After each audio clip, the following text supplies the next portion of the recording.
Korang ada tak rasa macam orang lain selalu saja dapat peluang yang best, sedangkan diri sendiri selalu tak dapat peluang, selalu hidup tak bernasib baik? Betul ke macam tu?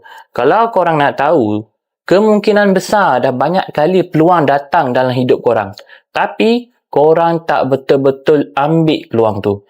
Bila peluang ada, rasa ragu, rasa tak berani nak buat. Bila peluang ada, tak buat bersungguh-sungguh. Lepas tu, bila tengok orang lain ada peluang yang luar biasa, ada peluang yang boleh mengubah hidup mereka, korang akan berada dalam denial. Korang cakap, dia tak apalah dia sebab dia bernasib baik.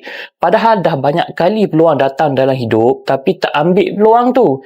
Tak habis-habis cakap, hidup ni keras, peluang tak ada, susah, banyak persaingan. Tapi sebenarnya, silap, peluang dah lama datang dan berkali-kali datang. Setiap kali datang tak pernah ambil peluang tu dengan bersungguh. So, dah lah tu. Hidup dalam denial, hidup dalam kemalasan. Bila nampak je peluang yang ada, ambil dulu, cuba buat dulu. Baru boleh cakap, dunia ni keras.